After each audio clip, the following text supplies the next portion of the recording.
Hay una pregunta que ha atravesado siglos, culturas y religiones. Una pregunta que surge en hospitales, en cementerios, en zonas de guerra, en habitaciones oscuras donde alguien llora en silencio. Una pregunta que incluso los creyentes más firmes han susurrado alguna vez: si Dios existe. ¿Por qué permite el sufrimiento? No estamos hablando de una duda superficial, no es una cuestión teórica, es una herida abierta en la experiencia humana, porque el sufrimiento no es una idea, es real, es físico, es psicológico, es injusto.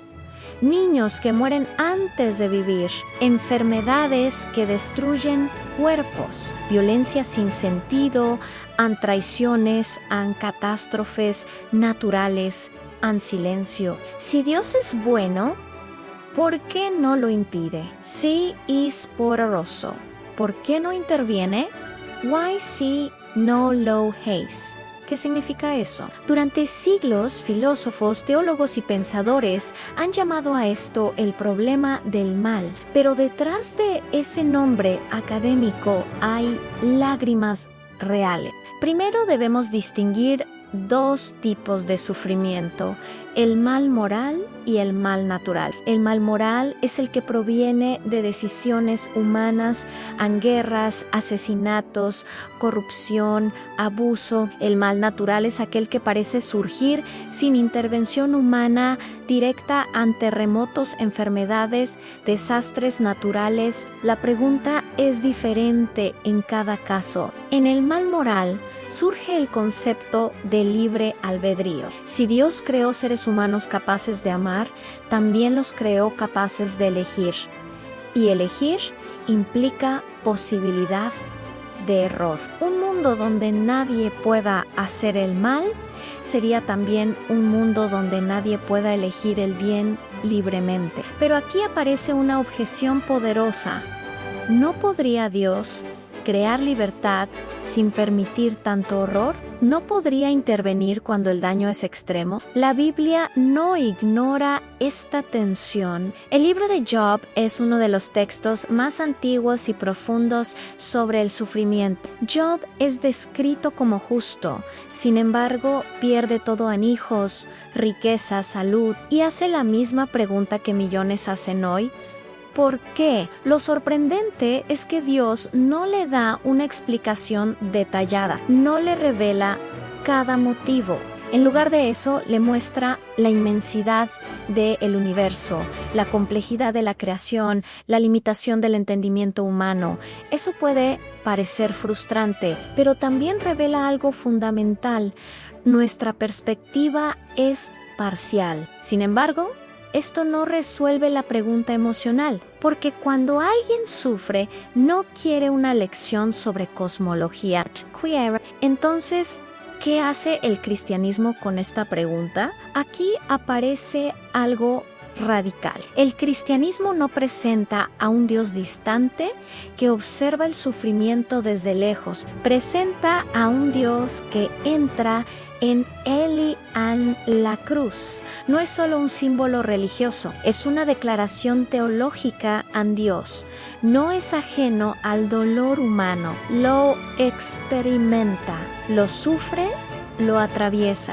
Jesús no vivió una vida cómoda. Fue traicionado, rechazado, torturado y ejecutado injustamente. En la cruz pronuncia una frase que resuena con la experiencia humana: Dios mío, ¿por qué me has abandonado? Eso significa que el cristianismo no responde al sufrimiento negándolo, lo reconoce. Pero aún así queda la pregunta: ¿por qué permitirlo? Algunos teólogos han argumentado que el sufrimiento puede producir transformación. El carácter, la empatía, la profundidad espiritual muchas veces emergen en medio del dolor. Sin embargo, esta explicación debe manejarse con cuidado. No todo sufrimiento produce crecimiento visible y no debemos romantizar el dolor. Otros argumentan que vivimos en un mundo caído. Según la narrativa bíblica,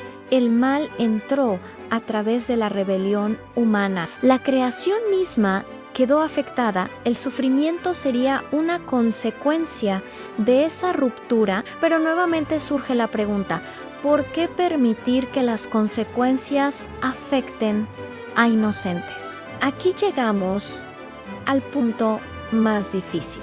La respuesta cristiana no es una ecuación lógica perfecta, es una esperanza futura. La promesa de restauración. El Apocalipsis habla de un momento donde no habrá más muerte ni dolor, donde las lágrimas serán enjugadas. Pero esa promesa no elimina el dolor presente. Entonces, ¿es suficiente? Filósofos como Cian San Luis describieron el sufrimiento como el megáfono de Dios despertando a un mundo adormecido. Otros, como Viktor Frankl, sobreviviente del Holocausto, argumentaron que incluso en el sufrimiento extremo el ser humano puede encontrar significado. Pero aquí debemos ser honestos. Hay sufrimientos que parecen absurdos e injustos, sin explicación visible. Y es precisamente ahí donde la fe se vuelve más que una teoría, se convierte en confianza. No en entender cada detalle, sino en confiar en el carácter de Dios aun cuando no entendemos sus caminos. El cristianismo no ofrece una respuesta simplista, ofrece una persona, ofrece Cristo. La pregunta no es solo ¿por qué hay sufrimiento?, sino ¿qué hace Dios frente al sufrimiento? La respuesta bíblica es ansé. Acerca, camina con el que sufre, promete redención. Pero incluso esto requiere decisión personal, porque la existencia del sufrimiento puede llevar a dos conclusiones opuestas: negar a Dios o buscarlo con más profundidad.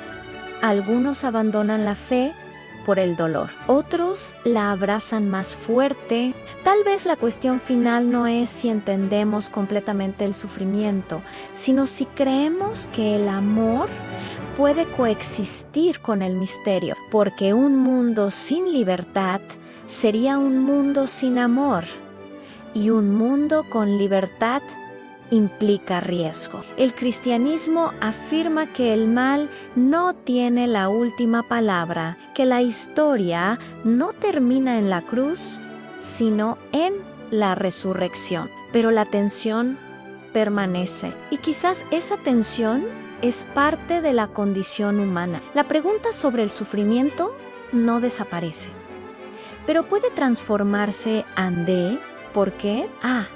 ¿Dónde está Dios en esto? Y la respuesta cristiana es: audazan está en medio del dolor, no fuera de él. Ahora la pregunta es para ti. Cuando enfrentas el sufrimiento, ¿lo ves como evidencia contra Dios o como un lugar donde buscarlo? Porque a veces la pregunta más profunda no es por qué Dios permite el sufrimiento, sino si estamos dispuestos a confiar incluso cuando no comprendemos.